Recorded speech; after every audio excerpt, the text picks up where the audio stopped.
ಎಷ್ಟು ಜನ sub inspector ಆದ್ರೆ ನನಗೆ ಗೊತ್ತಿಲ್ಲ, ನಮ್ಮ ಇನ್ಸ್ಟಿಟ್ಯೂಷನ್ ಅಲ್ಲಿ ಓದಿರೋಂಥ. ಅದರಿಂದ ಧೈರ್ಯ ಬಂದಿದೆ, ಮುಂದಿನ ದಿನದಲ್ಲಿ ಇನ್ನೇನಾದ್ರೂ ಬೆಳವಣಿಗೆ ಖಂಡಿತ ಆಗುತ್ತೆ. ಸೊ ಆ ಧೈರ್ಯದ ಮೇಲೆ ದಾವಣಗೆರೆ MP ಎಲೆಕ್ಷನ್ ಕೂಡ ಮಾಡಿದ್ ನಾನು ಇಂಡಿಪೆಂಡೆಂಟ್ ಕ್ಯಾಂಡಿಡೇಟ್ ಆಗಿ. ಕರ್ನಾಟಕದಲ್ಲಿ ಹೈಯೆಸ್ಟ್ ವೋಟ್ಸ್ ನನಗೆ. ಬೆಂಗಳೂರಲ್ಲಿ ಯಾರು ಗೊತ್ತಿಲ್ಲ, ಏನು ಬಿಲ್ಡಿಂಗ್ ಇಲ್ಲ. ಕೇವಲ 40 ಹುಡುಗರನ್ನ ತಗೊಂಡು ಟ್ರೈನ್ ಮಾಡಿದೆ. 40ರಲ್ಲಿ 5 ಜನ UPSC ರ್ಯಾಂಕ್ ತಗೊಂಡ್ರು, ಇನ್ಕ್ಲೂಡಿಂಗ್ ಆಲ್ ಇಂಡಿಯಾ ರ್ಯಾಂಕ್ 8. ಯಾವ್ದಾದ್ರು ಒಂದು ಕೆಲಸ ಸಿಕ್ತು ಅಂತಂದ್ರೆ ಅಲ್ಲಿಗೆ ನಾವು ಸೆಟ್ಲ್ ಆಗ್ಬಿಡ್ತೀವಿ.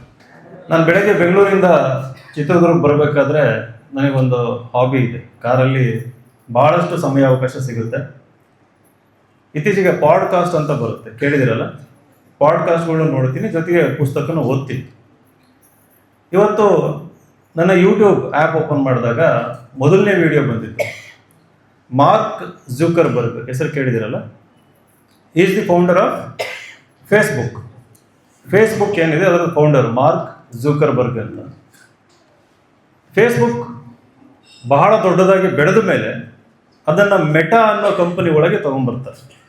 ಫೇಸ್ಬುಕ್ ಅನ್ನೋದು ಒಂದು ಸರ್ವಿಸ್ ಇವಾಗ, ಅದರ ಪೇರೆಂಟ್ ಕಂಪನಿ ಮೆಟಾ ಅಂತಂದು. ಅದೇ ರೀತಿ ಗೂಗಲ್ ಇದೆ, ಗೂಗಲ್ದು ಪೇರೆಂಟ್ ಕಂಪನಿ ಆಲ್ಫಾಬೆಟ್ ಅಂತಂದು. ಆಲ್ಫಾಬೆಟ್ ಕೆಳಗೆ ಗೂಗಲ್ ಕಂಪನಿ ಕಾರ್ಯನಿರ್ವಹಿಸುತ್ತೆ. ಆ ವಿಡಿಯೋದಲ್ಲಿ ಮಾರ್ಕ್ ಜುಕರ್ಬರ್ಗ್ ಸುಮಾರು 45 ನಿಮಿಷ ವಿಡಿಯೋ, ಅವರು ಒಂದು ಹೊಸ ಪ್ರಾಡಕ್ಟ್ನ ಇಂಟ್ರೊಡ್ಯೂಸ್ ಮಾಡಿದ್ದಾರೆ. ಆ ಪ್ರಾಡಕ್ಟ್ ಏನಂತಂದ್ರೆ AI glasses, artificial intelligence glasses. Ray Ban company ಕೇಳಿದಿರಲ್ಲ? Ray Ban glasses, sun glasses. So Ray Ban sun glasses company ಜೊತೆಗೆ ಇವರು ಟೈಅಪ್ ಆಗಿ AI ಗ್ಲಾಸಸ್ ಅನ್ನೋ ಒಂದು ಹೊಸ ಪ್ರಾಡಕ್ಟ್ನ ರಿಲೀಸ್ ಮಾಡಿದ್ದಾರೆ. ಆಲ್ರೆಡಿ ಅಮೇರಿಕಾದಲ್ಲಿ ಅದು ಸೇಲ್ಗಿದೆ. ಇನ್ನು 2 ವರ್ಷದಲ್ಲಿ ಸುಮಾರು 1 ಬಿಲಿಯನ್ ಅಂದರೆ 1000 ಮಿಲಿಯನ್ AI ಗ್ಲಾಸಸ್ ಪ್ರಪಂಚದ ಮೂಲೆ ಮೂಲೆಗೆ ನಾವು ಶಿಪ್ ಮಾಡ್ತೀವಿ ಅಂತಂದು. ಸರಿ, AI ಗ್ಲಾಸ್ ಏನಿದು, ಏನು ಮಾಡುತ್ತೆ? ನಾವೆಲ್ಲ ಮೊಬೈಲ್ ಯೂಸ್ ಮಾಡ್ತಾ ಇದೀವಿ, ಸ್ಮಾರ್ಟ್ ಫೋನ್ಗಿಂತ ಮುಂಚೆ ಇದ್ದಿದ್ದು ನೋಕಿಯಾ ಹ್ಯಾಂಡ್ಸೆಟ್. ಅದಕ್ಕಿಂತ ಮುಂಚೆ ಇದ್ದಿದ್ದು ನಮ್ಮ ಮನೆಯಲ್ಲಿ ಲ್ಯಾಂಡ್ಲೈನ್ ಅಂತ. ಸೊ ಲ್ಯಾಂಡ್ಲೈನ್ ಇದ್ದ ಕಾಲದಲ್ಲಿ ಈ ರೀತಿ ಕೈಯಲ್ಲಿ ಒಂದು ಮೊಬೈಲ್ ಬರುತ್ತೆ ಅನ್ನೋದು ಕೂಡ ಊಹೆ ಮಾಡ್ಕೊಳ್ಳೋದು ಸಾಧ್ಯ ಆಗಿರಲಿಲ್ಲ. ಆಮೇಲೆ ಕೀಪ್ಯಾಡ್ ಫೋನ್ ಬಂದಾಗ ಸ್ಮಾರ್ಟ್ ಫೋನ್ ಬರುತ್ತೆ. ಸ್ಮಾರ್ಟ್ ಫೋನಲ್ಲಿ ಅದರೊಳಗೆ ಕೀಪ್ಯಾಡ್ ಇರುತ್ತೆ, ವಿಡಿಯೋ ನೋಡ್ಬೋದು, ವಿಡಿಯೋ ಮಾಡ್ಬೋದು, ಏನೆಲ್ಲ ಮಾಡ್ಬೋದು ಅನ್ನೋದು ಕೂಡ ಇಟ್ ವಾಸ್ ಅನ್ಇಮ್ಯಾಜಿನಬಲ್. ಇವಾಗ what if I tell you, ಇನ್ನೊಂದು 5 ರಿಂದ 10 ವರ್ಷದಲ್ಲಿ ಸ್ಮಾರ್ಟ್ ಫೋನ್ಸ್ ಕಂಪ್ಲೀಟ್ಲಿ ಭೂಮಿಯಿಂದ ವ್ಯಾನಿಷ್ ಆಗ್ತವೆ ಅಂತಂದು. ಈ AI ಗ್ಲಾಸಸ್ ಮಾರ್ಕ್ ಜುಕರ್ಬರ್ಗ್ ಅವನ ಪ್ಲಾನ್ ಏನು ಅಂತಂದ್ರೆ ಸ್ಮಾರ್ಟ್ ಫೋನ್ನ ರಿಪ್ಲೇಸ್ ಮಾಡಿ ಈ AI ಗ್ಲಾಸಸ್ನ ಇಂಟ್ರೊಡ್ಯೂಸ್ ಮಾಡೋದು ವರ್ಲ್ಡ್ ವೈಡ್ ಅಂತ.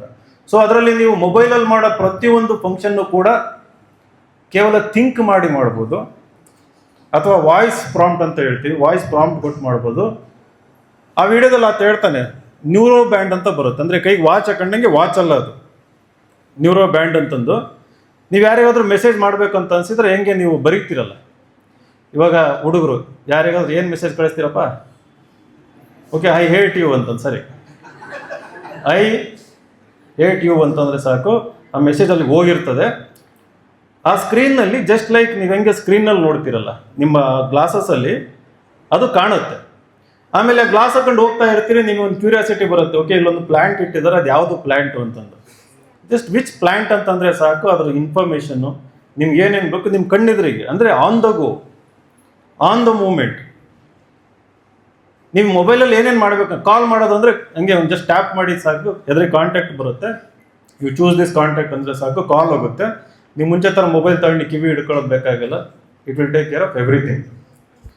ಇದು ಮಿಷನ್ ಇಂಪಾಸಿಬಲ್ ಅಂತ ಒಂದು ಮೂವಿ ಬಂತು, ಕೇಳಿದ್ರೆ ನೋಡಿದ್ದೀರಾ? ಮಿಷನ್ ಇಂಪಾಸಿಬಲ್ ಅಂತಂದು. ನೀವು ಮೂವೀಸ್ ಎಲ್ಲ ನೋಡ್ಬೇಕು, ಒಳ್ಳೊಳ್ಳೆ ಮೂವೀಸ್ನ. ಸುಮಾರು ಒಂದು 20 ವರ್ಷದಿಂದ ಮೂವಿ ಬಂದಿತ್ತು. ಟಾಮ್ ಕ್ರೂಸ್ ಅಂತಂದು ವರ್ಲ್ಡ್ ಫೇಮಸ್ ಆಕ್ಷನ್ ಹೀರೋ. ಆ ಮೂವಿನಲ್ಲಿ ಇದನ್ನ ಇಂಟ್ರೊಡ್ಯೂಸ್ ಮಾಡಿದ್ರು. ಆ ಕಾಲದಲ್ಲಿ ಇಟ್ ವಾಸ್ ಫಿಕ್ಷನ್ ಅಂತ. ಅಂದ್ರೆ ಫಿಕ್ಷನ್ ಅಂತಂದ್ರೆ ಗೊತ್ತಲ್ಲ, ಒಂದು ಇಮ್ಯಾಜಿನರಿ ಲೋಕದಲ್ಲಿರುವಂಥದ್ದು. ಅದು ನಿಜವಾಗ್ಲೂ ಆಗೋದು ಬಹಳ ಕಷ್ಟ ಅನ್ನೋ ರೀತಿ ಮೇಲೆ ಇತ್ತು. ಈ 20-25 ವರ್ಷ ಆದ್ಮೇಲೆ ಅದು ಸಾಧ್ಯ ಆಗಿದೆ. ಈಗ ಯಾಕಪ್ಪ ಈ ಒಂದು ಕಥೆಯಿಂದ ಅಥವಾ ಡೆವಲಪ್ಮೆಂಟ್ ಇಂದ ನಾನು ಇದನ್ನ ಶುರು ಮಾಡ್ತಿದ್ದೀನಿ ಅಂತ, ಇವಾಗ ಆರ್ಟಿಫಿಷಿಯಲ್ ಇಂಟೆಲಿಜೆನ್ಸ್ ಅನ್ನೋದ್ರ ಬಗ್ಗೆ ನೀವು ಎಷ್ಟು ಯೂಟ್ಯೂಬ್ ಓಪನ್ ಮಾಡ್ತೀರ ಅಷ್ಟು ವಿಡಿಯೋಗಳು ಇತ್ತೀಚೆಗೆ ಬರ್ತಾ ಇದೆ. ಆರ್ಟಿಫಿಷಿಯಲ್ ಇಂಟೆಲಿಜೆನ್ಸ್ ಇಂದ ಎಜುಕೇಶನ್ಗೆ ಏನು ಇಂಪ್ಯಾಕ್ಟ್ ಆಗುತ್ತೆ? ನಾವು ಈ ರೀತಿ ಏನು ಕಾಲೇಜಿಗೆ ಬಂದು ಕ್ಲಾಸ್ ರೂಮಲ್ಲಿ ಕೂತ್ಕೊಂಡು ಬೋರ್ಡ್ ಮೇಲೆ ಪಾಠ ಕೇಳ್ತಾ ಇದ್ದೀವಿ. ಕೆಲವೊಬ್ರು ಹೇಳ್ತಾರೆ ಇನ್ನೊಂದು 5 ವರ್ಷ ಆದ್ಮೇಲೆ ಆ ಮಾಡೆಲ್ ಕಂಪ್ಲೀಟ್ಲಿ ಡೆಸ್ಟ್ರಾಯ್ ಆಗುತ್ತೆ, ಆ ಮಾಡೆಲ್ ಇರೋದಿಲ್ಲ ಅಂತ. ಇದು ಬ್ರಿಕ್ ಅಂಡ್ ಮೋರ್ಟಾರ್ ಮಾಡೆಲ್ ಅಂತ. ಇದೆಲ್ಲ ಬ್ರಿಕ್ ಇಂದ ಕಟ್ಟಿರೋ ಬಿಲ್ಡಿಂಗ್ಸ್. ಒಳಗೆ ನಾವು ಚೇರ್ ಮೇಲೆ ಬಂದು ಕುತ್ಕೊಂತೀವಿ, ಮುಂದೆ ಬೋರ್ಡ್ ಇರುತ್ತೆ, ಟೀಚರ್ ಇರ್ತಾರೆ, ಅವರು ಟೀಚ್ ಮಾಡ್ತಾರೆ. ಏನ್ ಟೀಚ್ ಮಾಡ್ತಾರೆ? ಕಾನ್ಸೆಪ್ಟ್ಸ್ ಟೀಚ್ ಮಾಡ್ತಾರೆ, ಫ್ಯಾಕ್ಟ್ಸ್, ಐಡಿಯಾಸ್, ನಿಮ್ಮ ಹತ್ರ ಡಿಸ್ಕಷನ್ ಮಾಡಿಸ್ತಾರೆ. ಬಟ್ ಒಂದು ಊಹೆ ಪ್ರಕಾರ ಮುಂದೊಂದು ದಿನ AI ಏಜೆಂಟ್ಸ್ ಅಂತ ಬರ್ತಾರೆ, AI ಎಜುಕೇಟರ್ಸ್ ಅಂತ ಬರ್ತಾರೆ. It can be a robot or it can be screen itself. ಎರಡನೇ ಡೆವಲಪ್ಮೆಂಟ್ ಏನಾಗ್ಬೋದು ಅಂತಂದ್ರೆ ನೀವೇ ಮನೆಯಲ್ಲಿ ಕೂತ್ಕೊಂಡು ಕಲಿಯೋದು, ಕಾಲೇಜಿಗೆ ಬರಲ್ಲ ಇನ್ನು ಮುಂದೆ. ಸೆಲ್ಫ್ ಲರ್ನಿಂಗ್ ಅಂತ ಟೆಕ್ನಾಲಜಿ ಯೂಸ್ ಮಾಡ್ಕೊಂಡು ನಿಮ್ಗೆ ಏನು ಇಷ್ಟ ಬರುತ್ತೆ, ನಿಮ್ಗೆ ಯಾವ ಒಂದು ಕ್ಷೇತ್ರದಲ್ಲಿ ಆಸಕ್ತಿ ಇರುತ್ತೆ ಆ ಕ್ಷೇತ್ರದ ಬಗ್ಗೆ ಅತ್ಯಂತ ಆಳವಾದ ಜ್ಞಾನವನ್ನು ಪಡೆಯೋ ಸಾಮರ್ಥ್ಯ ನೀವು ಕೂತು ಜಾಗದಲ್ಲಿ ಪಡಿತೀರಿ ಅಂತಂದು. ನಿಮ್ಗೇನು ಕಾನ್ಸೆಪ್ಟ್ ಅರ್ಥ ಆಗೋದಿಲ್ಲ ಅಲ್ಲೇ ಎಕ್ಸ್ಪ್ಲೇನ್ ಮಾಡ್ತಾರೆ ಅಂತಂದು. ಆಮೇಲೆ ಇನ್ನೊಂದು ಪಾಡ್ಕಾಸ್ಟ್ ನೋಡಿದ್ದೆ ನಾನು, ಡೆಮಿಸ್ ಹ್ಯಾಸಬಿಸ್ ಅಂತಂದು, world's foremost leading scientist artificial intelligence ಅಲ್ಲಿ. ಅವರಿಗೆ 2024ರಲ್ಲಿ ಒಂದು ನೋಬೆಲ್ ಪ್ರೈಸ್ ಕೂಡ ಸಿಕ್ತು ಕೆಮಿಸ್ಟ್ರಿನಲ್ಲಿ. ಯಾಕೆ ಕೆಮಿಸ್ಟ್ರಿನಲ್ಲಿ ಸಿಕ್ತು ಅಂತಂದ್ರೆ ನಮ್ಮ ಬಾಡಿನಲ್ಲಿ ಪ್ರೋಟೀನ್ಸ್ ಇರುತ್ತೆ. ಪ್ರೋಟೀನ್ಸ್ ಅಂತಂದ್ರೆ ನೀವು ಸ್ವಲ್ಪ 10th ತನಕ ಸೈನ್ಸ್ ಓದಿದ್ದೀರಲ್ವ ಎಲ್ಲರೂ? PUC ತನಕ ಯಾರಾದ್ರೂ ಸೈನ್ಸ್ ಮಾಡಿದ್ದೀರ ಇಲ್ಲಿ? ಮೆಜಾರಿಟಿ 10th ತನಕ. ಎಸ್, DNA ಅಂತ ಕೇಳಿದಿರಲ್ವಾ? ಓಕೆ. ಸೊ ನಮ್ಮ DNA ನಾವ್ ಹೆಂಗಿರ್ಬೇಕು, ನಮ್ಮ ವ್ಯಕ್ತಿತ್ವ ಹೆಂಗಿರ್ಬೇಕು, ನಮ್ಮ ಆರೋಗ್ಯ ಹೇಗಿರುತ್ತೆ ಅನ್ನೋದು ನಿರ್ಧಾರ ಮಾಡುತ್ತೆ. ಸೊ ಆ DNA ಅನ್ನೋದು RNA ಪ್ರೊಡ್ಯೂಸ್ ಮಾಡುತ್ತೆ, ಆಮೇಲೆ ಒಂದು ಪ್ರೋಟೀನ್ ಪ್ರೊಡ್ಯೂಸ್ ಮಾಡುತ್ತೆ. ಫಾರ್ ಎಕ್ಸಾಂಪಲ್ ಹಿಮೋಗ್ಲೋಬಿನ್, ಅದು ಪ್ರೋಟೀನ್. ಹಿಮೋಗ್ಲೋಬಿನ್ ಸ್ಟ್ರಕ್ಚರ್ ಹೆಂಗಿರುತ್ತೆ ಅಂತಂದ್ರೆ ಅದು ಆಕ್ಸಿಜನ್ ಅಣು ಏನಿರುತ್ತಲ್ಲ ಅದನ್ನ ಕ್ಯಾರಿ ಮಾಡುತ್ತೆ. ಆ ಪ್ರೋಟೀನ್ ಆ ಸ್ಟ್ರಕ್ಚರ್ ಆಗಿರೋದ್ರಿಂದನೇ ನಮಗೆ ಉಸಿರಾಡೋದಕ್ಕೆ ಸಾಧ್ಯ ಆಗುವಂಥದ್ದು. ಆಕ್ಸಿಜನ್ ತಗೊಂಡು ಕಾರ್ಬನ್ ಡೈಆಕ್ಸೈಡ್ ಬಿಡೋದಕ್ಕೆ ಸಾಧ್ಯ ಆಗೋದು ಆ ಪ್ರೋಟೀನ್ ಸ್ಟ್ರಕ್ಚರ್ ಇಂದ. ಒಂದು ಪ್ರೋಟೀನ್ ಸ್ಟ್ರಕ್ಚರ್ನ ರಿವೀಲ್ ಮಾಡೋದಕ್ಕೆ ಮುಂಚೆ 15ರಿಂದ 20 ವರ್ಷ ಹಿಡಿತಾ ಇತ್ತು. ಈಗ ಪ್ರೋಟೀನ್ ಸ್ಟ್ರಕ್ಚರ್ ಅಲ್ಲಿ ಏನಾದರೂ ಡಿಫೆಕ್ಟ್ ಇದೆ, ತೊಂದರೆ ಇದೆ ಅಂತಂದಾಗ ರೋಗ ಬರುತ್ತೆ. ಆ ತೊಂದರೆ ಇರೋ ಪ್ರೋಟೀನ್ ಸರಿಪಡಿಸ್ಬೇಕು ಅಂತಂದ್ರೆ ಆ ಪ್ರೋಟೀನ್ ಸ್ಟ್ರಕ್ಚರ್ ನಮಗೆ ಗೊತ್ತಿರಬೇಕು. ಅದು ಡಯಾಬಿಟಿಸ್ ಆಗಿರ್ಬೋದು, ಕ್ಯಾನ್ಸರ್ ಆಗಿರ್ಬೋದು, ಅಥವಾ ಅಲ್ಜೈಮರ್ಸ್ ಅಂತ ಹೇಳ್ತೀವಿ, ಮರೆಗುಳಿ ರೋಗ ಅಂತಂದು ಯಾವುದೇ ರೋಗ, ಎಲ್ಲ ರೋಗಕ್ಕೂ ಕೂಡ ಒಂದು ಡಿಫೆಕ್ಟಿವ್ ಪ್ರೋಟೀನ್ ಇರುತ್ತೆ.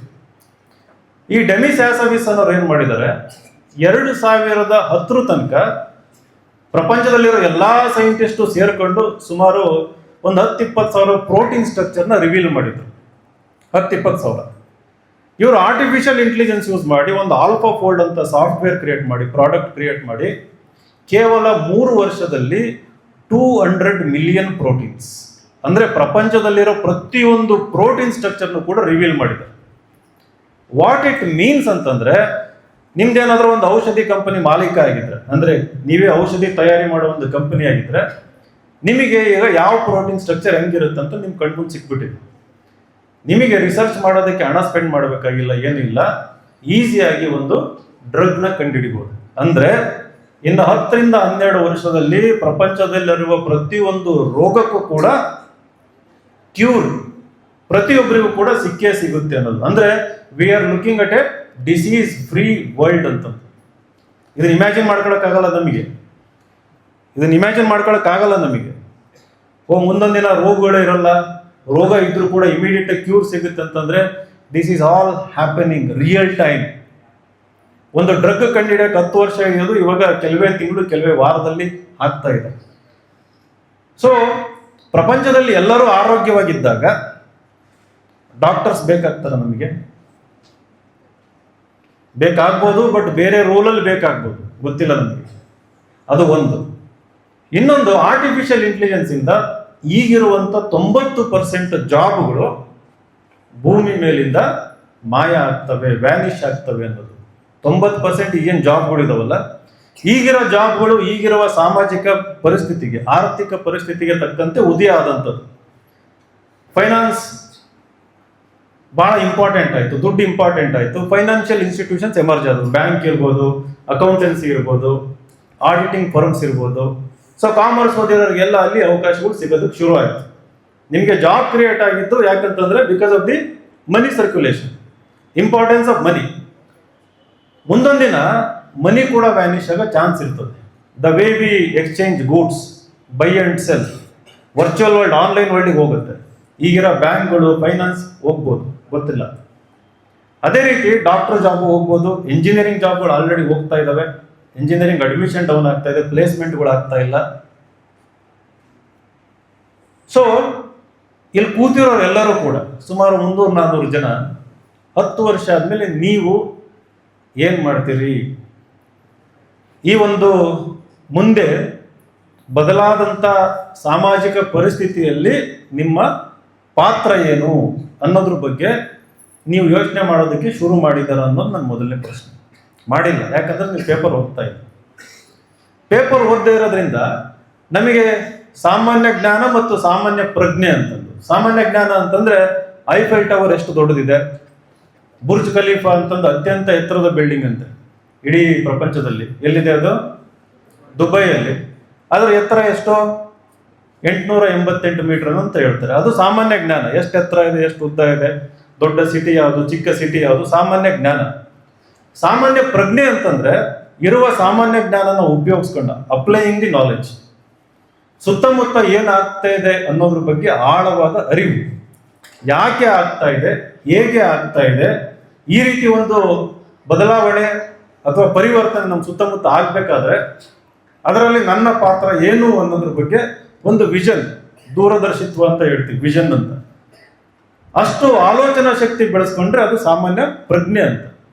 ಬಟ್ ನಾನು ಬೀದರಿಂದ ಚಾಮರಾಜನಗರ ತನಕ 100 ಕಾಲೇಜ್ಗಳಿಗೆ ಹೋಗಿ ಬರ್ತಾ ಇದ್ದೀನಿ. ಬಟ್ ಈಗಿನ ಯೂತ್ಗೆ ಅನ್ಫಾರ್ಚುನೇಟ್ಲಿ ಆ ಇನ್ಫಾರ್ಮೇಶನ್ ಮತ್ತು ಅವೇರ್ನೆಸ್ ಕೊರತೆ ಇದೆ.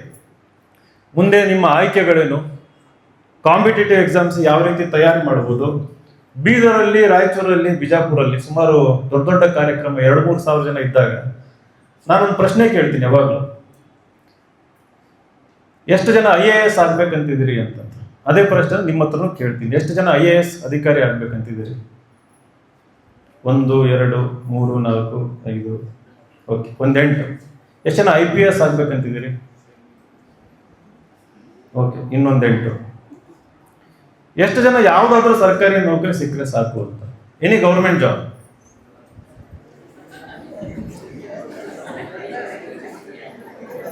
Very good. ಸೇಮ್ ಇದೇ ಕತೆ. ಬೀದರಲ್ಲೂ ಇದೇ ಕತೆ, ಚಾಮರಾಜನಗರದಲ್ಲೂ ಇದೇ ಕತೆ, ನಮ್ಮೂರು ದಾವಣಗೆರೆನಲ್ಲೂ ಇದೇ ಕತೆ, ಚಿತ್ರದುರ್ಗದಲ್ಲೂ ಇದೇ ಕತೆ. ನಮ್ಗೆ ಯಾವುದಾದ್ರೂ ಒಂದು ಕೆಲಸ ಸಿಕ್ಕರೆ ಸಾಕು. ನನಗೆ ಒಂದು 15,000 to 25,000 ಸಂಬಳ ಬರೋಂಥ ಯಾವುದಾದ್ರೂ ಒಂದು ಕೆಲಸ ಸಿಕ್ಕರೆ ಸಾಕು, ನಮ್ಮ ಅಪ್ಪ ಅಮ್ಮ ನಮ್ಮನ್ನು ಹುಟ್ಟಿಸಿದ್ದಕ್ಕೂ ಕೂಡ ಸಾರ್ಥಕ ಆಯಿತು, ನಮ್ಮ ಜನ್ಮ ಸಾರ್ಥಕ ಆಯಿತು ಅನ್ನೋ ಅಲ್ಪ ತೃಪ್ತಿ ನಿಮಗೆಲ್ಲ. ನಾವು ಇಮ್ಯಾಜಿನ್, ನೀವೆಲ್ಲರೂ 5ನೇ ಕ್ಲಾಸಲ್ಲಿ ಇದ್ದಾಗ ನಿಮ್ಗೆಲ್ಲರಿಗೂ ಕೂಡ ಜವಾಹರ್ ನವೋದಯ ವಿದ್ಯಾಲಯಕ್ಕೆ ಎಂಟ್ರಿ ಸಿಗುತ್ತೆ ಅಂತ. 5ನೇ ಕ್ಲಾಸ್ ಪಾಸ್ ಆಗ್ಬಿಟ್ಟು ನೀವು ಎಲ್ಲ ಜವಾಹರ್ ನವೋದಯ ವಿದ್ಯಾಲಯ, ಇಲ್ಲ ನಿಮ್ಮ ಅಪ್ಪ ಅಮ್ಮ ಶ್ರೀಮಂತರು ಇದ್ರು ಅಂತ. ಶ್ರೀಮಂತರು ಇದ್ದಾಗ ಬೆಂಗಳೂರಿನಲ್ಲಿ ಯಾವುದೋ ಒಂದು ಇಂಟರ್ನ್ಯಾಷನಲ್ ಸ್ಕೂಲ್ ಅಥವಾ ಊಟಿನಲ್ಲೋ ಡೆಹ್ರಾಡೂನ್ನಲ್ಲೋ ಎಲ್ಲ ಸ್ಕೂಲ್ ಇದಾವೆ, ವರ್ಲ್ಡ್ ಫೇಮಸ್. ಈ ರಾಜೀವ್ ಗಾಂಧಿ ಅಂತಾರೆಲ್ಲ ಓದಿದಂಥ ದೊಡ್ಡ ದೊಡ್ಡ ಸ್ಕೂಲ್ಗಳು. ದುಡ್ಡಿದೆ ಅಂತ ನಿಮ್ಮನ್ನು ಅಲ್ಲಿಗೆ ಹಾಕಿದ್ರು ಅಂತ ಅನ್ಕೊಳ್ಳಿ. ಯಾವಾಗ 6ನೇ ಕ್ಲಾಸಿಂದ ಈಗೆಲ್ಲ ಹೇಗೆ ಕೂತಿದ್ದೀರಲ್ಲ, ನಿಮ್ಮ ಜೀವನ ಹಂಗೆ ಇರ್ತಿತ್ತ ಅಥವಾ ಬದಲಾಗಿರ್ತಿತ್ತ? ಯಾಕೆ ಬದಲಾಗಿರ್ತಿತ್ತು? ನೀವೇ ತಾನೇ ಸೇಮ್. ಈ ಕೂತಿರೋರು 5ನೇ 6ನೇ ಕ್ಲಾಸಲ್ಲಿ ಅವಕಾಶ ಸಿಕ್ಕ ನೀವೇ ತಾನೇ ಸೇಮ್ ಇಂಡಿವಿಜುವಲ್, ಸೇಮ್ ಪರ್ಸನಾಲಿಟಿ. ಒಳಗೆ DNA ಬದಲಾವಣೆ ಆಗುತ್ತಾ? ಅದೇ DNA, ಅದೇ ಬ್ರೈನು, ಅದೇ ಪೇರೆಂಟ್ಸು, ಇವ್ರು all the same, right? So ಜೀವನದಲ್ಲಿ ಯಾವ ಘಟ್ಟದಲ್ಲಿ ಯಾವ ರೀತಿ ಅವಕಾಶಗಳು ನಮಗೆ ಸಿಗ್ತವೆ ಅನ್ನೋದ್ರ ಮೇಲೆ ನಮ್ಮ ಜೀವನದಲ್ಲಿನ ಯಶಸ್ಸು ನಿರ್ಧಾರ ಆಗ್ತದೆ. ನಮ್ಮ ಸಾಮರ್ಥ್ಯ, ಪ್ರತಿಭೆ ನಮ್ಮಲ್ಲೂ ಇದೆ ಅನ್ನೋದು ಅರಿವಾಗ್ತಾ ಹೋಗುತ್ತೆ. ದ ಸೇಮ್, ನಿಮ್ಮಲ್ಲಿ ಯಾರೆಲ್ಲಿ ಕೂತಿದ್ದೀರಲ್ಲ, ಸೇಮ್ ಇಂಡಿವಿಜುವಲ್. 6ನೇ ಕ್ಲಾಸಲ್ಲಿ ಏನಾದರೂ ಬೇರೆ ಅವಕಾಶ ಸಿಕ್ಕಿದ್ರೆ, ಅತ್ಯುತ್ತಮ ಅವಕಾಶ ಸಿಕ್ಕಿದ್ರೆ, ನೀವು ಯಾವುದಾದ್ರೂ ಸರ್ಕಾರಿ ನೌಕರಿ ಸಾಕು ಅಂತಿರ್ಲಿಲ್ಲ. ಇಲ್ಲ ಸರ್, ನಾನು ಹಾರ್ವರ್ಡ್ ಯೂನಿವರ್ಸಿಟಿಗೆ ಹೋಗಿ ಪೋಸ್ಟ್ ಗ್ರಾಜ್ಯುಯೇಷನ್ ಮಾಡ್ಬೇಕಂತಿದ್ದೀನಿ, ಅಥವಾ MIT ಅಂತ ಬರುತ್ತೆ, ಮೆಸಾಚುಸೆಟ್ಸ್ ಇನ್ಸ್ಟಿಟ್ಯೂಟ್ ಆಫ್ ಟೆಕ್ನಾಲಜಿ ಅಂತ, ವರ್ಲ್ಡ್ಸ್ ಅಲ್ಲಿ ನಂಬರ್ 1 ಟೆಕ್ನಾಲಜಿಕಲ್ ಯೂನಿವರ್ಸಿಟಿ. ಇವತ್ತು ನಾವು ಏನೇನೆಲ್ಲ ಟೆಕ್ನಾಲಜಿ ಯೂಸ್ ಮಾಡ್ತಿರ್ತೀವಿ, ಫಸ್ಟ್ ಆ ಲ್ಯಾಬ್ ಅಲ್ಲಿ ರಿಸರ್ಚ್ ಆಗುತ್ತೆ, ಪ್ರೋಟೋಟೈಪ್ ಡೆವಲಪ್ ಆಗುತ್ತೆ, ಆಮೇಲೆ ಹೊರಗೆ ಬರುತ್ತೆ. ಸೊ ನಿಮಗೆ ಆ ಮಹತ್ವಾಕಾಂಕ್ಷೆ ಅನ್ನೋದು ನಿಮಗೆ ಯಾವ ರೀತಿ ವೇದಿಕೆ, ಅವಕಾಶ, ಪ್ಲಾಟ್ಫಾರ್ಮ್ ಸಿಗುತ್ತೆ ಅನ್ನೋದ್ರ ಮೇಲೆ ನಿರ್ಧಾರ ಆಗ್ತಾ ಇತ್ತು. ಸೊ ಅನ್ಫಾರ್ಚುನೇಟ್ಲಿ ಕರ್ನಾಟಕದ ಗ್ರಾಮೀಣ ಭಾಗದ ಮಕ್ಕಳಿರ್ಬೋದು, ಚಿಕ್ಕ ಪುಟ್ಟ ಪಟ್ಟಣದಲ್ಲಿರುವಂಥ ಮಕ್ಕಳಿಗಿರ್ಬೋದು, ಆ ಒಂದು ಅವಕಾಶವನ್ನ ಸರ್ಕಾರಗಳು ನಿರಾಕರಿಸುತ್ತಿವೆ. ಅಲ್ಲಿನ ಜನಪ್ರತಿನಿಧಿಗಳು ಅದನ್ನ ವ್ಯವಸ್ಥಿತವಾಗಿ ಆ ರೀತಿ ಜ್ಞಾನ ಸಿಗಬಾರದು ಅನ್ನೋ ಒಂದು ವ್ಯವಸ್ಥೆನ ಕಟ್ ಹಾಕಿದ್ದಾರೆ. ಹೋಗ್ತೀರಾ? ಎಸ್ ಸರ್, ಇದ್ರ ಬಗ್ಗೆ ಯೋಚನೆ ಮಾಡಿದ್ದೀರಾ? ಮಾಡಿಲ್ಲ ಅನ್ಸುತ್ತೆ. It is all by design. ಅಸಮಾನತೆ ಅನ್ನೋದು ವ್ಯವಸ್ಥಿತವಾಗಿ ನಮ್ಮ ಮೇಲಿರುವ ಹೂಡಿರುವ ಸಂಚು. ಅದು ನಮ್ಗೆ ಅರ್ಥ ಆಗಲ್ಲ. ನಮಗೆ ಇದ್ರ ಬಗ್ಗೆನೂ ಸಾಮಾನ್ಯ ಜ್ಞಾನ, ತಿಳುವಳಿಕೆ ಬೇಕಾಗುತ್ತೆ ಯೋಚನೆ ಮಾಡೋದಕ್ಕೆ.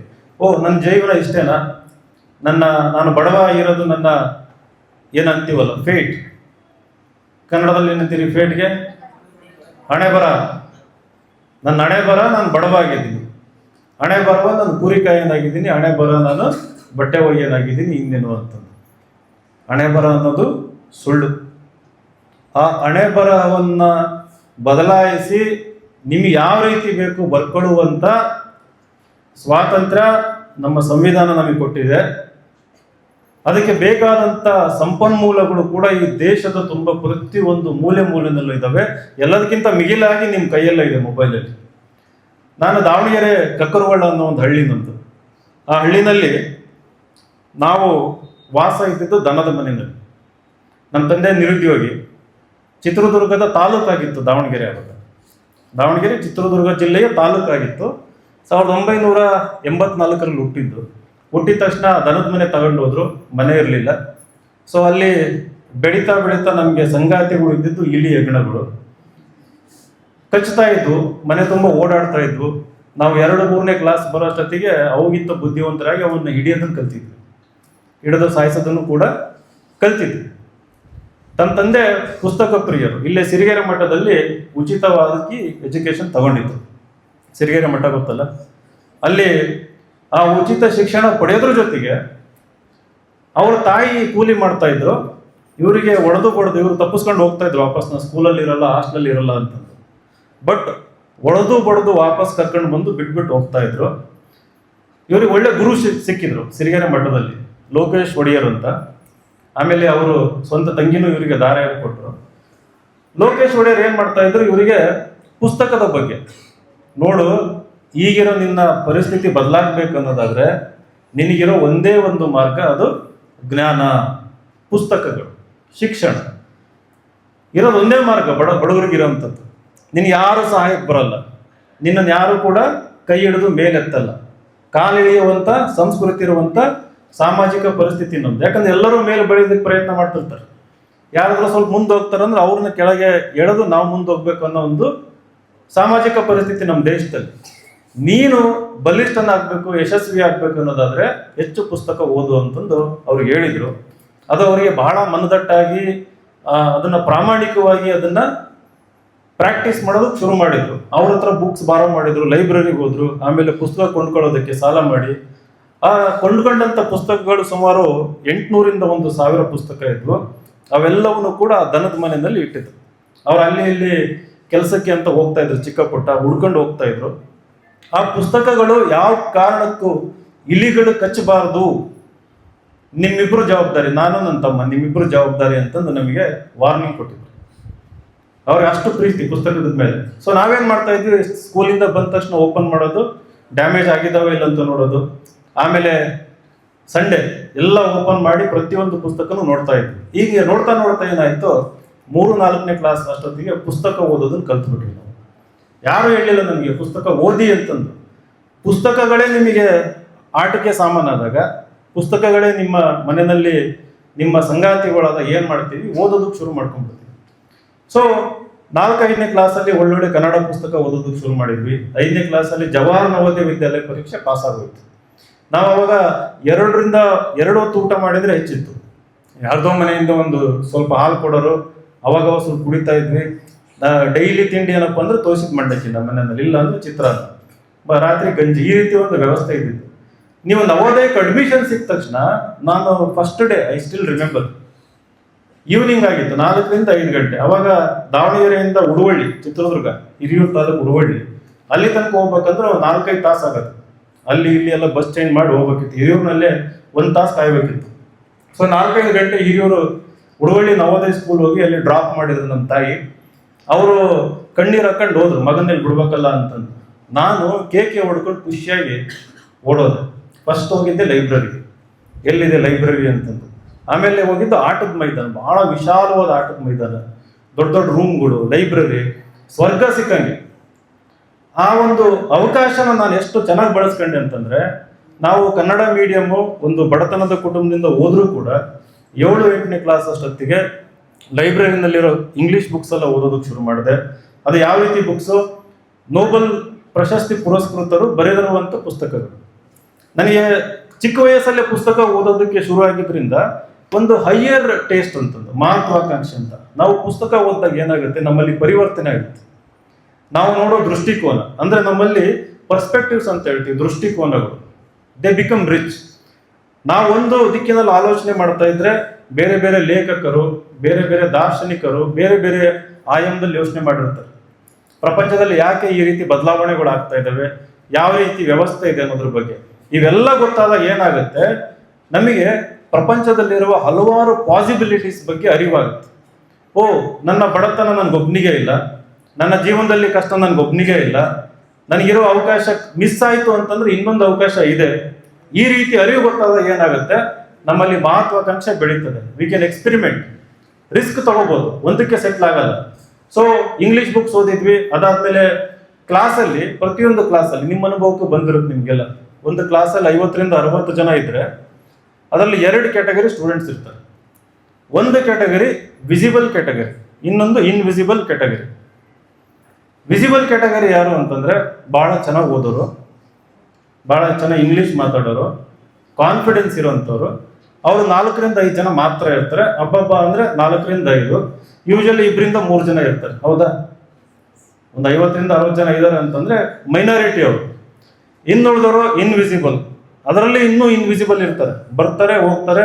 ಟೀಚರ್ಸಿಗೆ ಅವ್ರ ಹೆಸರು ಗೊತ್ತಿರಲ್ಲ, ಅವರಿಗೂ ಟೀಚರ್ ಹೆಸರು ಗೊತ್ತಿರುತ್ತೆ ಇಲ್ಲೋ ಗೊತ್ತಿಲ್ಲ. ಬರ್ತಾರೆ, ಕೂರ್ತಾರೆ, ಹೋಗ್ತಾರೆ. ಮೇ ಬಿ 3rd ಕ್ಯಾಟಗರಿ ಇರುತ್ತೆ, ಗಲಾಟೆ ಮಾಡಿ ವಿಸಿಬಲ್ ಆಗಿ ಹೋಗ್ತಾರೆ, ತರಲೆ ಮಾಡಿ ಗಲಾಟೆ ಮಾಡಿ ಅದು ಇದು. ಆಕ್ಚುಲಿ ಆ ಕ್ಯಾಟಗರಿನೂ ಸಕ್ಸಸ್ಫುಲ್ ಆಗ್ತಾರೆ ಮುಂದೊಂದು ದಿನ. ಸೊ ನಾನಿದ್ದು ಇನ್ವಿಸಿಬಲ್ ಕ್ಯಾಟಗರಿ ಸ್ಟಾರ್ಟಿಂಗ್. ನಾವು ವಿಸಿಬಲ್ ಆಗಬೇಕು ಅನ್ನೋದಾದ್ರೆ ನಾನು ಅರ್ಥ ಮಾಡ್ಕೊಂಡಿದ್ದು, ನಮ್ಮ ಮೌಲ್ಯನ ನಾವು ಹೆಚ್ಚಿಸ್ಕೋಬೇಕು ಅಂತ. ನಮ್ಮ ವರ್ತ್ ಅಂತ ಇರುತ್ತೆ ನಮ್ಮೊಳಗೆ, ನಮ್ಮ ಮೌಲ್ಯ ನಮ್ಮ ವ್ಯಕ್ತಿತ್ವದಲ್ಲಿ ಒಳ್ಳೆ ಬದಲಾವಣೆಗಳು ತಂದಾಗ ಇನ್ನೊಬ್ರು ನಮ್ಮನ್ನ ನೋಟಿಸ್ ಮಾಡೋದಕ್ಕೆ ಶುರು ಮಾಡ್ತಾರೆ ಅಂತ. ಸೊ ನಾವು ಯಾವಾಗ ಇಂಗ್ಲಿಷ್ ಬುಕ್ ಓದೋಕೆ ಶುರು ಮಾಡಿದ್ವಿ, ನನ್ನ ರೈಟಿಂಗ್ ಇಂಪ್ರೂವ್ ಆಯ್ತು. ಇಂಗ್ಲಿಷ್ ರೈಟಿಂಗ್ ಎಸ್ಎ ಕಾಂಪಿಟೇಷನ್ ಅಲ್ಲಿ ಪಾರ್ಟಿಸಿಪೇಟ್ ಮಾಡಿದೆ. ಆಮೇಲೆ ಎಸ್ಎ ಕಾಂಪಿಟೇಷನ್ ಅಲ್ಲಿ ಪಾರ್ಟಿಸಿಪೇಟ್ ಮಾಡಿದಾಗ ಫಸ್ಟ್ ಪ್ರೈಸ್ ಬಂದ್ಬಿಡ್ತು ಅನ್ಎಕ್ಸ್ಪೆಕ್ಟೆಡ್ ಆಗಿ. ಆಮೇಲೆ ಲೈಬ್ರರಿನಲ್ಲಿ ಹುಡುಗ ಇಂತಿಂತ ಬುಕ್ಸ್ ತಗೊಂಡು ಹೋಗ್ತಾನೆ ಅಂತಂದು ನಮ್ಮ ಲೈಬ್ರರಿಯನ್ನು ಎಲ್ಲರಿಗೂ ಹೇಳೋದಕ್ಕೆ ಶುರು ಮಾಡಿದ್ರು. ಸೊ ಸ್ಟಾಫ್ ರೂಮ್ ಡಿಸ್ಕಷನ್ ಆಯ್ತು, ಈ ರೀತಿ ಒಬ್ಬ ಹುಡುಗ ಈ ರೀತಿ ಮಾಡ್ತಾ ಇದ್ದಾನೆ ಅಂತಂದು. ಆವಾಗ ನೋಟಿಸ್ ಮಾಡೋದಕ್ಕೆ ಶುರು ಮಾಡಿದವರು ಏನ್ ಮಾಡಿದ್ರು, ಅವಕಾಶಗಳನ್ನ ಕೊಡೋದಕ್ಕೆ ಶುರು ಮಾಡಿದ್ರು. ಕ್ವಿಜ್ ಕಾಂಪಿಟೇಷನ್ಗೆ ಬಾ, ಡಿಬೇಟಿಗೆ ಬಾ ಅಂತ. 11ನೇ ಕ್ಲಾಸಿಗೆ ಸ್ಕೂಲ್ ಕ್ಯಾಪ್ಟನ್ ಮಾಡಿದ್ರು. ಇವ್ಯಾವುದು ಅನ್ಎಕ್ಸ್ಪೆಕ್ಟೆಡ್. ಅಂದ್ರೆ ನೀವು ಅವಕಾಶಗಳನ್ನ ಬೆನ್ನತ್ತಬಾರ್ದು. You should not chase opportunities. ನಾವು ಯಾವಾಗ ನಮ್ಮ ಮೌಲ್ಯ, ನಮ್ಮ ವ್ಯಕ್ತಿತ್ವ ಬಲಪಡಿಸ್ಕೊಂತೀವಿ, ನಮ್ಮಲ್ಲಿ ಸ್ಕಿಲ್ಸ್ನ ನಾವು ಬೆಳೆಸ್ಕೊಂತೀವಿ, ಅವಕಾಶಗಳು ಮತ್ತು ದುಡ್ಡು ನೀವೆರಡೂ ಕೂಡ ನಿಮ್ಮನ್ನ ಬೆನ್ನತ್ತಿ ಬರೋದಕ್ಕೆ ಶುರು ಆಗುತ್ತೆ. ಇದು ನಂಗೆ ಬಹಳ ಅರಿವಾಯ್ತು. ನನಗೆ ಬಹಳ ಚಿಕ್ಕ ಏಜಲ್ಲಿ, ನಾನು 2 ವರ್ಷ PDO ಆಗಿದ್ದೆ. UPSC ತಯಾರಿ ಮಾಡೋಕೆ ಶುರು ಮಾಡ್ತಾ PDO ಬಿಟ್ಟೆ, ಅದು ಇಷ್ಟ ಆಗಲಿಲ್ಲ.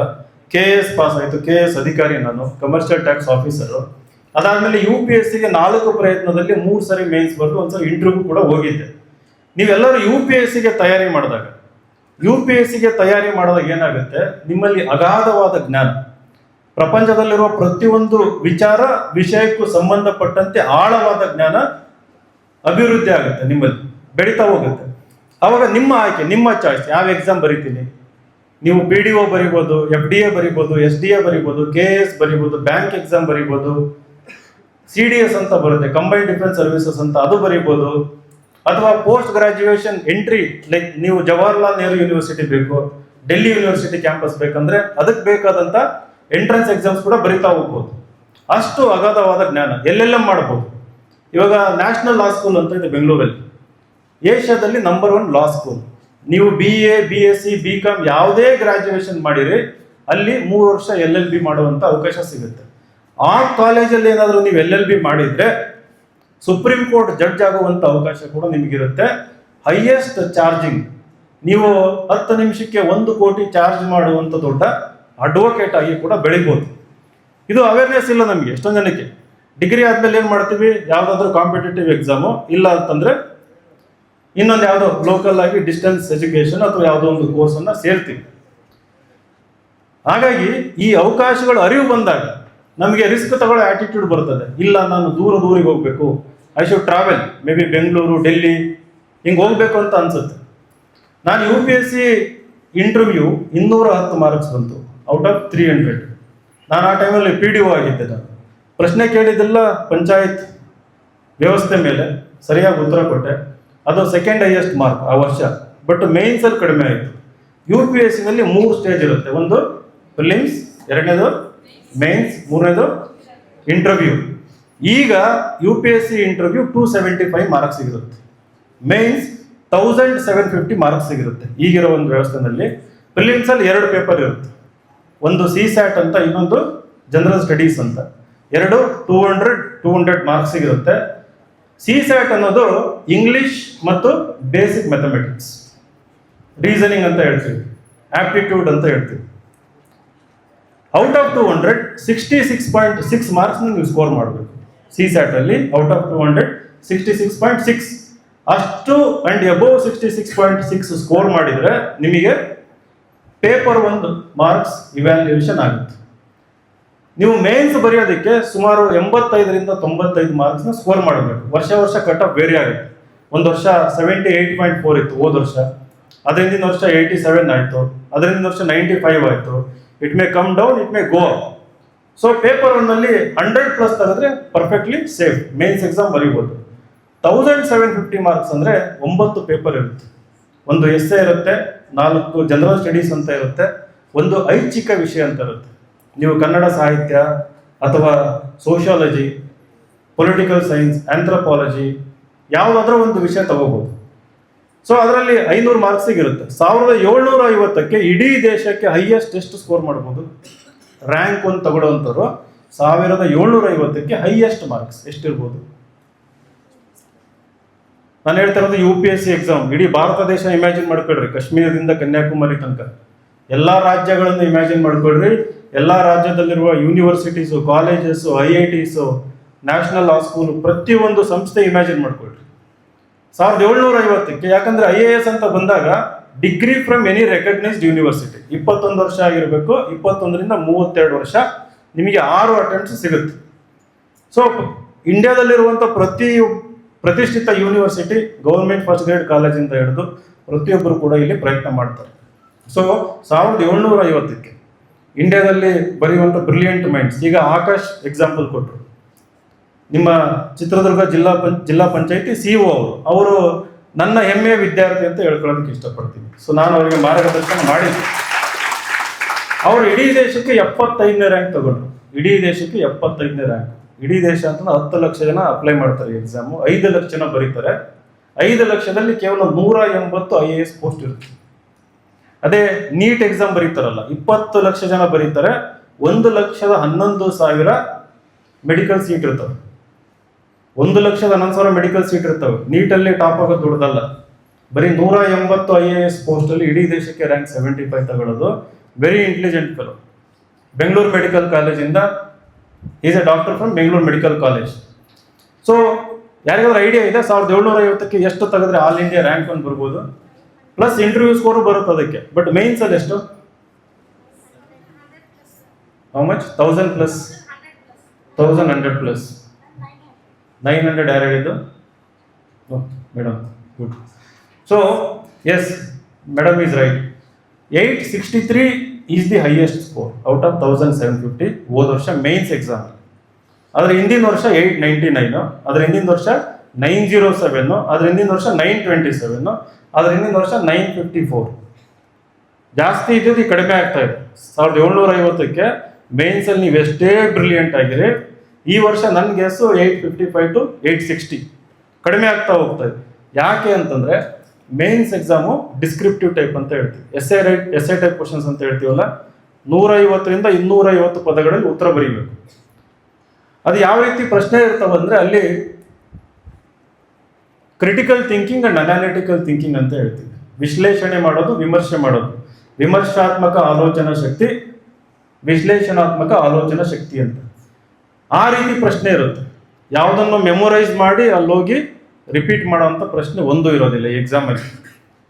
ಒಂದು ವಿಚಾರ ಓದಿರ್ತೀರಿ, ನಿಮ್ಮದೇ ಆದ ಅನಿಸಿಕೆ, ನಾನು ಆಗ್ಲೇ ಹೇಳಿದೆ ದೃಷ್ಟಿಕೋನ ಅಂತಂದು, ನಿಮ್ಮದೇ ಆದ ದೃಷ್ಟಿಕೋನದಲ್ಲಿ ಯಾವ ರೀತಿ ವಿಶ್ಲೇಷಣೆ ಮಾಡ್ತೀರಿ ಅನ್ನೋ ರೀತಿಯಲ್ಲಿ ಇರ್ತದೆ. ಈ ರೀತಿ ಪ್ರಶ್ನೆಗಳನ್ನು ಹ್ಯಾಂಡಲ್ ಮಾಡಬೇಕಂದ್ರೆ ಪ್ರತಿದಿನ ನೀವು ಸಂಪಾದಕೀಯ ಓದಬೇಕು. ನ್ಯೂಸ್ ಪೇಪರ್ ಎಡಿಟೋರಿಯಲ್, ಒಂದು ಇಂಗ್ಲೀಷು ಒಂದು ಕನ್ನಡ ಪೇಪರ್ ಕಂಪಲ್ಸರಿ ಓದಲೇಬೇಕು. ಎರಡನೇದು ಆ ರೀತಿ ಒಳ್ಳೊಳ್ಳೆ ಪ್ರೋಗ್ರಾಮ್ಸ್ನ ನೀವು ನೋಡಬೇಕು.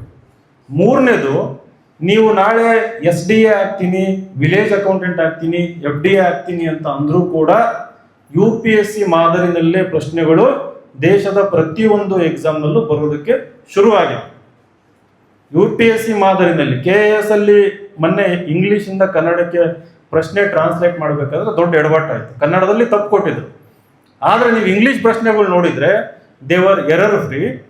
UPSC ನಲ್ಲಿ ಯಾವ ರೀತಿ ಪ್ರಶ್ನೆ ಇದ್ವು ಅದೇ ರೀತಿ ಪ್ರಶ್ನೆಗಳು KPSC ಪ್ರಿಲಿಮ್ಸ್ ಅಲ್ಲಿ ಇತ್ತು, ಮೇನ್ಸ್ ಅಲ್ಲೂ ಕೂಡ ಅದೇ ರೀತಿ ಕ್ವಾಲಿಟಿ ಪ್ರಶ್ನೆ ಇತ್ತು. ಇದರ ಅರ್ಥ ಏನು ಅಂತಂದ್ರೆ, ನೀವು ಸರ್ಕಾರಿ ನೌಕರಿ ಸುಮಾರು 80% ಜನ ಕೈ ಎತ್ತಿದ್ರು. ನೀವು ಮಿನಿಮಮ್ ಗೌರ್ಮೆಂಟ್ ಜಾಬ್ ಬೇಕು ಅಂದ್ರೂ ಕೂಡ ಒಂದು ಇಂಗ್ಲಿಷ್ ನಾಲೆಜ್ ಇಸ್ ಮಸ್ಟ್. ಎರಡನೇದು ಸಾಮಾನ್ಯ ಅರಿವು, ಸಾಮಾನ್ಯ ಪ್ರಜ್ಞೆ ಅನ್ನೋದು ಮಸ್ಟ್. UPSC ಪ್ರಿಪರೇಷನ್ ಏನಾದರೂ ನೀವು ಮಾಡಿದ್ರೆ ಇಂಡಿಯಾದಲ್ಲಿ ಆಲ್ಮೋಸ್ಟ್ ಎವ್ರಿ ಕಾಂಪಿಟೇಟಿವ್ ಎಕ್ಸಾಮ್ನ ನೆಕ್ಸ್ಟ್ 3-4 ಇಯರ್ಸ್ ಅಲ್ಲಿ ನೀವು ಕ್ರ್ಯಾಕ್ ಮಾಡಬಹುದು. ನಮ್ಮ ಇನ್ಸ್ಟಿಟ್ಯೂಷನ್ ಅಲ್ಲಿ UPSCಗೆ ತಯಾರಿ ಮಾಡಿರುವಂಥವ್ರು IAS ಸುಮಾರು ಜನ ಆಗಿದ್ದಾರೆ. ಬಟ್ ಆಗದೆ ಇರೋರು ಯಾರಿಗೂ ಮೋಸ ಆಗಿಲ್ಲ. ಒಂದು ಬಿಸ್ನೆಸ್ ಮಾಡಿದ್ರೆ ಬಿಸ್ನೆಸ್ ಅಲ್ಲಿ ನಿಮಗೆ ಗೈನ್ ಮಾಡಿರುವಂಥ ನಾಲೆಜ್, ಪ್ರಪಂಚದ್ದು ಇರ್ಬೋದು, ಇಂಡಿಯಾದ ಇರ್ಬೋದು, ಎಕಾನಮಿದು ಇರ್ಬೋದು, ಇಮ್ಮೆನ್ಸ್ ಹೆಲ್ಪ್. ನೀವು ಆಲೋಚನೆ ಮಾಡೋ ಶಕ್ತಿನೇ ಬೇರೆ ರೀತಿ ವಿಭಿನ್ನ ಇರುತ್ತೆ. ಎರಡನೇದು, ಬೇರೆ ಬೇರೆ ಸರ್ಕಾರಿ ನೌಕರಿಗಳಲ್ಲಿ ಪಾಸ್ ಆಗೋದಕ್ಕೆ ಹೆಲ್ಪ್ ಆಗಿದೆ. ಯಾವುದಾದ್ರು ಎಷ್ಟು ಜನ ಸಬ್ ಇನ್ಸ್ಪೆಕ್ಟರ್ ಆದ್ರೆ ನನಗೆ ಗೊತ್ತಿಲ್ಲ, ನಮ್ಮ ಇನ್ಸ್ಟಿಟ್ಯೂಷನ್ ಅಲ್ಲಿ ಓದಿರೋಂಥವ್ರು. ಯಾವುದೋ ಊರಿಗೆ ಹೋಗಿರ್ತೀನಿ, ಅಲ್ಲಿ ಬರ್ತಾರೆ, ಮೆಲ್ಲ ಕೇಳ್ತಾರೆ ಕಿವಿನಲ್ಲಿ, ಸರ್ ನಿಮ್ಮ ಸ್ಟೂಡೆಂಟು ಸರ್ ಅಂತ. ಯಾಕೆ ಮೆಲ್ಲ ಕೇಳ್ತಾರೆ, ನಾನು ಬೈದ್ಬಿಡ್ತೀನಿ ಅವ್ರಿಗೆ. ಅದಕ್ಕೆ ಯಾಕಪ್ಪ ಇಲ್ಲಿ ಸೆಟ್ಲ್ ಆಗಿದೆಯಾ, ಇನ್ನೊಂದು 2 ವರ್ಷ ಪ್ರಯತ್ನ ಮಾಡಿದ್ರೆ IPS ಆಗ್ಬೋದಿತ್ತಲ್ಲ, ಇನ್ನೊಂದು 2 ವರ್ಷ ಪ್ರಯತ್ನ ಮಾಡಿದ್ರೆ IPS ಆಗ್ಬೋದಾಗಿತ್ತು. ನಮ್ಮಲ್ಲಿ ಅಲ್ಪತೃಪ್ತಿ, ಯಾವುದಾದ್ರೂ ಒಂದು ಕೆಲಸ ಸಿಕ್ತು ಅಂತಂದ್ರೆ ಅಲ್ಲಿಗೆ ನಾವು ಸೆಟ್ಲ್ ಆಗ್ಬಿಡ್ತೀವಿ. ದಯವಿಟ್ಟು ಯಾವತ್ತೂ ಕೂಡ ಅಲ್ಪತೃಪ್ತಿ ಆಗಬೇಡಿ. ಹೌದು, ನಿಮ್ಮ ಸಾಮಾಜಿಕ ಆರ್ಥಿಕ ಪರಿಸ್ಥಿತಿ ಸರಿ ಇಲ್ಲ ಅಂದಾಗ ಒಂದು ಕೆಲಸಕ್ಕೆ ಸೇರ್ಕೊಂಡ ಮೇಲೆ ಅದನ್ನ ಲಾಂಚ್ ಪ್ಯಾಡ್ ಅಂತ ಉಪಯೋಗಿಸ್ಕೋಬೇಕು. ಅಲ್ಲಿಂದ ಇನ್ನೊಂದಕ್ಕೆ ಜಿಗಿಬೇಕು. ಅಂದ್ರೆ ನೀವು ತೃಪ್ತಿ ಆಗಬಾರ್ದು. ನಮ್ಮ ಮನೇಲಿರೋ ವ್ಯವಸ್ಥೆ ಸುತ್ತಮುತ್ತ ನಮ್ಮನ್ನೆಲ್ಲ ಹೊಗಳಿ ಸನ್ಮಾನ ಮಾಡಿ ಪುರಸ್ಕರಿಸಿ ಏನ್ ಮಾಡ್ಬಿಡ್ತಾರೆ, ನೀವು ದೊಡ್ಡ ಸಾಧನೆ ಮಾಡಿದ್ದೀರಿ ಅಂತ ನಿಮ್ಮ ಮೇಲೆ ಕಿರೀಟ ಇಟ್ಬಿಡ್ತಾರೆ. ದಯವಿಟ್ಟು ಯಾವತ್ತೂ ಅದು ತಲೆ ಒಳಗೆ ಹೋಗದೆ ಇರೋ ರೀತಿ ನೋಡ್ಕೋಬೇಕು. ಕಲಿಕೆಗೆ ಅಂತ್ಯ ಇಲ್ಲ. There is no end to learning. ಹಂಗೇನೆ there is no end to growing. Success ಅನ್ನೋದು, ನನಗೆ ಬಹಳ ಜನ ಹೇಳ್ತಾರೆ ನೀವು ಹಿಂಗಾಗಿದ್ದೀರಿ ಹಂಗೆ, ನನಗೆ ಸಮಾಧಾನನೇ ಇಲ್ಲ. ನನಗೆ ಸಮಾಧಾನ ಆಗೇ ಇಲ್ಲ. ಬಹಳ ಯಶಸ್ವಿ ಮಾಡಿದಿರಿ. ಇಂಡಿಯಾದಲ್ಲಿ ಯಾವುದೇ ಜಿಲ್ಲೆಗೆ ಹೋಗ್ರಿ, ಯಾವುದೇ ರಾಜ್ಯಕ್ಕೆ ಹೋಗ್ರಿ, ನಮ್ಮ ಹುಡುಗರು IAS IPS ಅಧಿಕಾರಿಗಳು ತಗೊಂಡು ನಾನೇನು ಮಾಡಿ ಇದಾರೆ, ಹೆಮ್ಮೆ ಇಲ್ಲ ಅಂತಂದಲ್ಲ. ಆದರೆ ಇನ್ನೂ ದೊಡ್ಡದಾಗಿ ಸಮಾಜಕ್ಕೆ ಏನಾದರೂ ಸಾಧನೆ ಮಾಡಿ ಕಾಂಟ್ರಿಬ್ಯೂಟ್ ಮಾಡ್ಬೇಕನ್ನೋದು ಆಸೆ ನಿಮ್ಮೊಳಗೆ ಬರಬೇಕಾಗಿರೋದು. ಮಹತ್ವಾಕಾಂಕ್ಷೆ, ಆಂಬಿಷನ್ ಅನ್ನೋದು ಸ್ವಾರ್ಥಕ್ಕೂ ಅಲ್ಲ, ಪ್ರತಿಷ್ಠೆಗೂ ಅಲ್ಲ.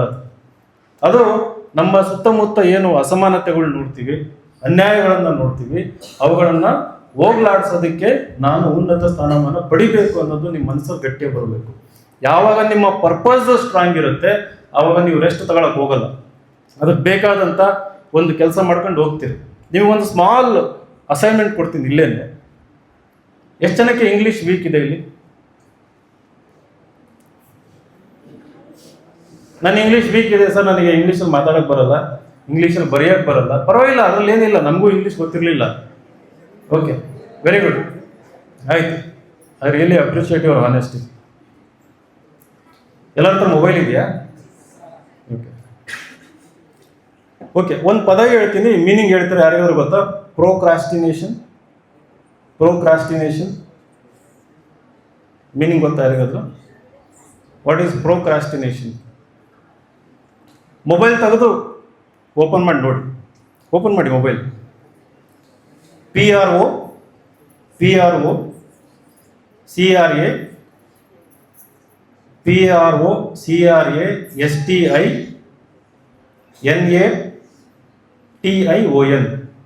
ಪ್ರೋಕ್ರಾಸ್ಟಿನೇಷನ್. PROCRA ಆಲಸ್ಯ. ಅದ್ರ ಇಂಗ್ಲಿಷ್ ವರ್ಡ್ ಹೇಳಿ ಇನ್ನೊಂದು. ಲೇಜಿನೆಸ್. ಇನ್ನೊಂದು ವರ್ಡು ಇರುತ್ತೆ, ಒಂದು 4-5 ಪದ ಕೊಟ್ಟಿರ್ತಾರಲ್ವ. ವಿಳಂಬ ಪ್ರವೃತ್ತಿ. Very good. Delaying attitude. ಆಮೇಲೆ ಕಾಲಹರಣ, ಕಿಲ್ಲಿಂಗ್ ಟೈಮ್. ಸರಿ, ನಾನು ನಿಮಗೆ ಪದ ಹುಡುಕಿ ಅಂತ ಹೇಳಿ ನೀವು ಪದದ ಅರ್ಥ ಹೇಳೋದಕ್ಕೆ ಎಷ್ಟು ಟೈಮ್ ಹಿಡಿತು? 10 ಸೆಕೆಂಡ್ಸ್ ಅಥವಾ 20 ಸೆಕೆಂಡ್ಸಾ? ಓಕೆ. ಈಗ ಪ್ರೋಕ್ರಾಸ್ಟಿನೇಷನ್ ಅನ್ನೋದನ್ನ ನಿಮ್ಮದೇ ಆದ ವಾಕ್ಯದಲ್ಲಿ ಉಪಯೋಗಿಸ್ಕೋಬೇಕು, ಇಂಗ್ಲೀಷಲ್ಲಿ. ಯೋಚನೆ ಮಾಡಿ ಒಂದು ವಾಕ್ಯ ಬರೆಯೋದಕ್ಕೆ ಎಷ್ಟು ಟೈಮ್ ಹಿಡಿಬೋದು ನಿಮಗೆ? ಪ್ರೋಕ್ರಾಸ್ಟಿನೇಷನ್ ಅನ್ನೋ word, I have the habit of procrastinating. Simple word ಅಲ್ವಾ? Right. My brother always keeps procrastinating. ನೀವಲ್ಲ, ನಿಮ್ಮ ತಮ್ಮ. ಇನ್ನೊಂದು ಸೆಂಟೆನ್ಸು ಎಷ್ಟು? 2 ನಿಮಿಷನ 3 ನಿಮಿಷನ ಯೋಚನೆ ಮಾಡಿ ಬರೆಯೋದಕ್ಕೆ, ಹೌದಾ? ಸೊ ಒಂದು ಹೊಸ ಪದ ಕಲಿಯೋದಕ್ಕೆ ಎಷ್ಟು ನಿಮಿಷ ಬೇಕು ನಿಮಗೆ ಇಂಗ್ಲೀಷ್? ಈಗಲೇ ನೋಡಿದ್ರಲ್ಲ, ಎಷ್ಟು ನಿಮಿಷ ಬೇಕು? ಬೇಡ, 5 ನಿಮಿಷ ತಗೊಳ್ರಿ. ಕಲಿತು ಅದರ ಸಮಾನಾರ್ಥಕ ಪದ ಕನ್ನಡದಲ್ಲಿ ಸಿನಾನಿಮಸ್ ಅಂತ ಹೇಳ್ತೀವಿ. ಇಂಗ್ಲೀಷ್ ಪದನ ನೋಡಿ ಏನ ಕೇಳಿ, ವಾಕ್ಯದಲ್ಲಿ ಹಂಗೆ ಉಪಯೋಗಿಸೋದಂತ ಕೇಳಿ ಕಲೀರಿ. 5 ನಿಮಿಷ ಟೈಮ್. 1 ಗಂಟೆನಲ್ಲಿ 12 ಪದ ಕಲಿಬೋದು. ಕರೆಕ್ಟಾ? 1 ಅವರಲ್ಲಿ 2 ಗಂಟೆನಲ್ಲಿ 24 ಪದ, 20 ವರ್ಡ್ಸ್. 2 ಅವರ್ಸಲ್ಲಿ ಡೈಲಿ 2 ಅವರ್ಸು ಈ ರೀತಿ ಹೊಸ ಪದಗಳನ್ನು ಕಲಿಯೋದಕ್ಕೆ ನೀವು ಟೈಮ್ನ ಮೀಸಲಿಟ್ರೆ 2 ಅವರ್ಸ್ ಡೈಲಿ, ತಿಂಗಳಲ್ಲಿ ಎಷ್ಟು ಪದ ಕಲಿಬೋದು? ಸುಮಾರು ಒಂದು 600. ಹೌದಾ? 2 ತಿಂಗಳಲ್ಲಿ 1200, 3 ತಿಂಗಳಲ್ಲಿ 1800, 4 ತಿಂಗಳಲ್ಲಿ ಸುಮಾರು ಒಂದು 2400ರಿಂದ 2500, 5 ತಿಂಗಳಲ್ಲಿ 3000 ಪದ ಕಲಿಬೋದು. ಪ್ರತಿದಿನ ನೀವು 2 ಗಂಟೆ ಹಿಂಗೆ ಮೀಸಲಿಟ್ರೆ, ಇಂಗ್ಲೀಷ್ ಪೇಪರ್ ಓದಿ, ಅದರಲ್ಲಿ ಹೊಸ ಪದ ಬರುತ್ತೆ. ಇಂಗ್ಲೀಷ್ ಬುಕ್ ಓದಿ, ಸಾಹಿತ್ಯ ಓದಿ, ಹೊಸ ಪದ ಬರುತ್ತೆ, ಕಲಿತಾ ಹೋಗಿ. 6 ಮಂತ್ಸಲ್ಲಿ ನೀವೇನಾದರೂ 3000 ಹೊಸ ಪದ ಕಲ್ತ್ರೆ ಇಲ್ಲಿರೋ ನಿಮ್ಮ ಇಂಗ್ಲೀಷ್ ಟೀಚರ್ಗಿಂತ ಬುದ್ಧಿವಂತರು, ಶಶಿ ತರೂರ್ಗಿಂತನೂ ಬುದ್ಧಿವಂತರು. ದ ಹಿಂದೂ ಪೇಪರ್ ನೀವು ಲೆಕ್ಕ ಹಾಕಿ ತೆಗೆದು, ಅಥವಾ ಇಂಡಿಯನ್ ಎಕ್ಸ್ಪ್ರೆಸ್, ಅದರಲ್ಲಿರೋ unique words, is, but, this, that ಎಲ್ಲ ತೆಗೆದಾಕ್ಬಿಡ್ರಿ, ಮೈನಸ್. ನಿಮ್ಗೆಲ್ಲರಿಗೂ ಗೊತ್ತದೇನು ಅಂತ. ಯೂನಿಕ್ ವರ್ಡ್ಸ್ ಲೆಕ್ಕ ಹಾಕಿದ್ರೆ 1,500ರಿಂದ 2,000 ಪದ ಮಾತ್ರ ಇರುತ್ತೆ. 365 ದಿನದಲ್ಲಿ ಯಾವುದೇ ದಿನ ತೆಗೀರಿ ಪೇಪರ್, ಅಷ್ಟೇ ಪದಗಳು. 365 ಯಾವತ್ತಾದ್ರೂ ತೆಗೀರಿ, ಅಷ್ಟು. So you can master English vocabulary within 5 to 6 months. 1 ವರ್ಷ ಕಂಟಿನ್ಯೂ ಮಾಡಿದರೆ ನೀವು ಇಂಗ್ಲೀಷ್ ಲೇಖಕರಾಗ್ಬಿಡ್ತೀರಿ. 1 ವರ್ಷ ಕಂಟಿನ್ಯೂ ಮಾಡಿದರೆ ಪೇಪರ್ ಓದ್ತಾ ಗ್ರಾಮರ್ ಇಂಪ್ರೂವ್ ಆಗುತ್ತೆ. ನಿಧಾನಕ್ಕೆ ಈ ಪದಗಳನ್ನು ಹೆಂಗೆ ಜೋಡಣೆ ಮಾಡಬೇಕು, ಹೆಂಗೆ ಉಪಯೋಗಿಸ್ಬೇಕು ಅನ್ನೋದು ಓದ್ತಾ ಗೊತ್ತಾಗುತ್ತೆ. ಆಮೇಲೆ ಯೋಚನೆ ಮಾಡ್ತಾ ಈ ಕಾಂಪಿಟೇಟಿವ್ ಎಕ್ಸಾಮಿಗೆ ಬಂದಾಗ ಬರಿತಾ ಅದು ಪರ್ಫೆಕ್ಟಾಗಿ ಡೆವಲಪ್ ಆಗುತ್ತೆ. ಬಟ್ ನಾನು ನೋಡಿರೋದೇನು ಅಂತಂದರೆ, ಇಚ್ಛಾಶಕ್ತಿ ಕೊರತೆ. ನನಗೆ ಇಂಗ್ಲೀಷ್ ಗೊತ್ತಿಲ್ಲ ಅಂತ 2 ಗಂಟೆ ಯೋಚನೆ ಮಾಡ್ತಾರೆ ಹೊರತು ವರ್ಷ ಪೂರ್ತಿ ಅಲ್ಲ. ನಾನು ನಮ್ಮ ಇನ್ಸ್ಟಿಟ್ಯೂಷನ್ಗೆ ಅಡ್ಮಿಷನ್ ತಗೊಳಕ್ಕೆ ಬರ್ತಾರೆ, ಡಿಗ್ರಿ ಮಾಡಿರೋರು, ಪೋಸ್ಟ್ ಗ್ರಾಜ್ಯುಯೇಷನ್, PhD ಮಾಡಿರೋರು, ನನಗೆ ಇಂಗ್ಲೀಷ್ ಬರಲ್ಲ ಅಂತ ಹೇಳ್ತಾರೆ. ನಾನು ಹಿಂಗೆ ಇಂಗ್ಲೀಷ್ ಕಲ್ತಿದ್ದು ನವೋದಯ ಸ್ಕೂಲಲ್ಲಿ. ಒಂದು ಬುಕ್ ಇತ್ತು, ವರ್ಡ್ ಪವರ್ ಮೇಡ್ ಈಸಿ ಅಂತಂದು. 30 ದಿನ ಕೂತ್ಕೊಂಡು ಪ್ರತಿದಿನ ಅದರಲ್ಲಿ 10ರಿಂದ 15 ಪೇಜ್ ಓದ್ಕೊಂತ ಹೋದ್. 30 ಡೇಸಲ್ಲಿ ಇಂಗ್ಲೀಷ್ ಡ್ರಾಸ್ಟಿಕಲಿ ಇಂಪ್ರೂವ್ ಆಯಿತು. ಆಮೇಲೆ ಗೊತ್ತಾಯಿತು ಪವರ್ ಆಫ್ ಕಾನ್ಶಿಯಸ್ ಎಫರ್ಟ್ ಅಂತ. ಪ್ರಜ್ಞಾಪೂರ್ವಕವಾಗಿ ನಾವು ಪ್ರಯತ್ನ ಮಾಡೋದ್ರಿಂದ ನೀವು ಏನು ಕಲಿಬೇಕು ಎಲ್ಲದೂ ಕಲಿಬೋದು ಪ್ರಪಂಚದಲ್ಲಿ. ಸೊ ಇದನ್ನು ಮಾಡ್ತಾ ಏನಾಯಿತು, ನನ್ನ ಇಂಗ್ಲೀಷ್ ಡೆವಲಪ್ ಆಯಿತು, ಇಂಗ್ಲೀಷ್ ಬರಿತಾ ಹೋದೆ. ನನ್ನ ಇನ್ಸ್ಟಿಟ್ಯೂಷನ್ ಸಕ್ಸಸ್ಫುಲ್ ಆಗೋದಕ್ಕೆ ಮೂಲ ಕಾರಣ ನನ್ನ ಬರವಣಿಗೆ. ಮೈ ಇಂಗ್ಲೀಷ್ ರೈಟಿಂಗ್ ಎಷ್ಟು ಪರ್ಸುವೇಸಿವ್ ಆಗಿ ಬರೀತಾ ಇದ್ದೆ ನಮ್ಮ ವೆಬ್ಸೈಟಲ್ಲಿ, ಬ್ಲಾಗಲ್ಲಿ. ಅಂದರೆ 2014ರಲ್ಲಿ ಬರೀ ಕೈಯಲ್ಲಿ ಹೋಗಿದ್ದು ಬೆಂಗಳೂರಿಗೆ. ನನ್ನ ಹತ್ರ ₹1 ದುಡ್ಡು ಇರಲಿಲ್ಲ, ಎಲ್ಲ ಕೆಲಸ ಬಿಟ್ಟಿದ್ದೆ, ನೋ ಸೇವಿಂಗ್, ನೋ ಇನ್ಕಮ್. ನಾನು ವೆಬ್ಸೈಟ್ ಕ್ರಿಯೇಟ್ ಮಾಡಿದ್ದೆ, ನಾನೇ ಕಲ್ತ್ಬಿಟ್ಟೆ ಹೆಂಗೆ ಅಂತಂದು. ಅದರಲ್ಲಿ ಒಂದು ಆರ್ಟಿಕಲ್ ಆಗಿದೆ, ನಾನು ಫೇಲ್ ಆಗಿದ್ದೀನಿ UPSCನಲ್ಲಿ, ಹಿಂಗೆ PDO ಆಗಿಬಿಟ್ಟಿದ್ದೀನಿ, KS. ಬಟ್ ಇವಾಗ ನಾನು ಕಲ್ತಿರೋ ಜ್ಞಾನ ಹಂಚಬೇಕು, ಕರ್ನಾಟಕದಲ್ಲಿ ಒಳ್ಳೊಳ್ಳೆ ರ್ಯಾಂಕ್ ತರಬೇಕು ಅಂತಿದ್ದೀನಿ, ಒಂದು ಸಂಸ್ಥೆ ಹಾಕ್ಬೇಕಂತಿದ್ದೀನಿ, ಎಷ್ಟು ಜನ ಬರ್ತೀರಿ ಅಂತ. 311 ಜನ ಅಪ್ಲೈ ಮಾಡಿದ್ರು. ನಾನು ಬರೆದ ಆರ್ಟಿಕಲ್ ನೋಡಿ, ಅದರಲ್ಲಿ ಭಯ ಆಗೋಯ್ತು, ಇಷ್ಟು ಜನಕ್ಕೆ ಹೆಂಗೆ ಎಲ್ಲಿ ಕೂರಿಸಿ ಟ್ರೈನ್ ಮಾಡೋದು. ಬೆಂಗಳೂರಲ್ಲಿ ಯಾರೂ ಗೊತ್ತಿಲ್ಲ, ಏನು ಬಿಲ್ಡಿಂಗ್ ಇಲ್ಲ. ಕೇವಲ 40 ಹುಡುಗರನ್ನ ತಗೊಂಡು ಟ್ರೈನ್ ಮಾಡಿದೆ. 40ರಲ್ಲಿ 5 ಜನ UPSC ರ್ಯಾಂಕ್ ತಗೊಂಡ್ರು, ಇನ್ಕ್ಲೂಡಿಂಗ್ ಆಲ್ ಇಂಡಿಯಾ ರ್ಯಾಂಕ್ 8. ಈಗ ರಾಯಚೂರು ಜಿಲ್ಲಾಧಿಕಾರಿ ರ್ಯಾಂಕ್ 8, ನಾನು ಫಸ್ಟ್ ಬ್ಯಾಚ್ ಸ್ಟೂಡೆಂಟ್, ನಾನು ಟ್ರೈನ್ ಮಾಡಿದ್ದೆ, ಈಸ್ ಮೈ ಸ್ಟೂಡೆಂಟ್. 2016ರಲ್ಲಿ ಇಡೀ ದೇಶಕ್ಕೆ ರ್ಯಾಂಕ್ 1 ಬಂತು, ನಂದಿನಿ KR ಅಂತಂದ್ಬಿಟ್ಟು. ಸೊ ಸ್ಕೂಲಲ್ಲಿ ಆಮೇಲೆ ಕಲ್ತಂಥ ಪಾಠಗಳನ್ನು ಜೀವನದಲ್ಲಿ ಅಳವಡಿಸ್ಕೊಂತ ಹೋಗ್ತಾ ಇದ್ದೀವಿ.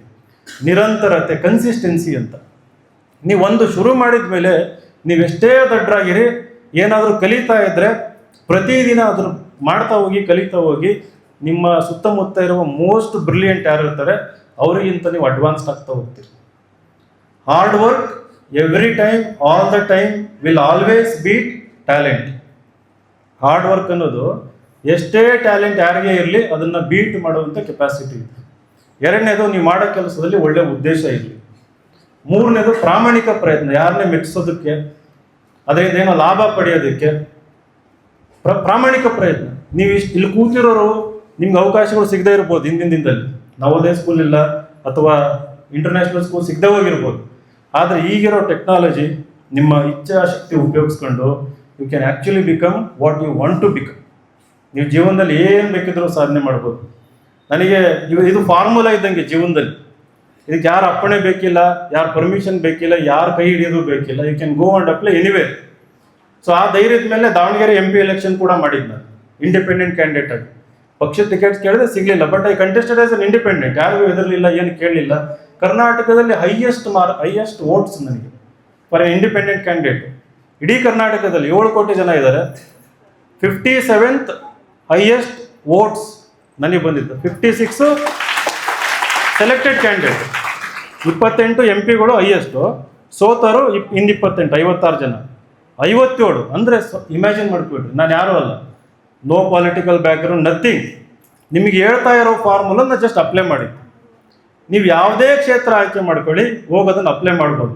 ಇವತ್ತು ನನಗೆ ಧೈರ್ಯ ಬಂದಿದೆ, ಅದರಿಂದ ಧೈರ್ಯ ಬಂದಿದೆ. ಮುಂದಿನ ದಿನದಲ್ಲಿ ಇನ್ನೇನಾದರೂ ಬೆಳವಣಿಗೆ ಖಂಡಿತ ಆಗುತ್ತೆ. ಯಾಕಂದರೆ I keep applying this formula. So ಇಲ್ಲಿ ಬಂದು ಮಾತನಾಡ್ತಿರೋ ಉದ್ದೇಶ ಇಷ್ಟೇ, ದಯವಿಟ್ಟು ನೀವು ಆರ್ಡಿನರಿಯಾಗಿ ಇರೋಕ್ಕೆ ಹೋಗ್ಬೇಡಿ, ಅಲ್ಪತೃಪ್ತರಾಗಬೇಡಿ, ಮಹತ್ವಾಕಾಂಕ್ಷಿಗಳಾಗಿ. ಅದಕ್ಕೆ ಬೇಕಾಗಿರೋ ಸ್ವಾತಂತ್ರ್ಯ ಬಾಬಾ ಸಾಹೇಬ್ ಅಂಬೇಡ್ಕರ್ ಬಹಳ ವರ್ಷದಿಂದ ಕೊಟ್ಬಿಟ್ಟಿದ್ದಾರೆ. ಸ್ವಾತಂತ್ರ್ಯ ಇದೆ ನಿಮಗೆ, ನೀವು ಉಪಯೋಗಿಸ್ಕೊಂತ ಇಲ್ಲ. ಸ್ವಾತಂತ್ರ್ಯ ಸಂವಿಧಾನನ ಸರಿಯಾಗಿ ಉಪಯೋಗಿಸ್ಕೊಂತ ಇಲ್ಲ.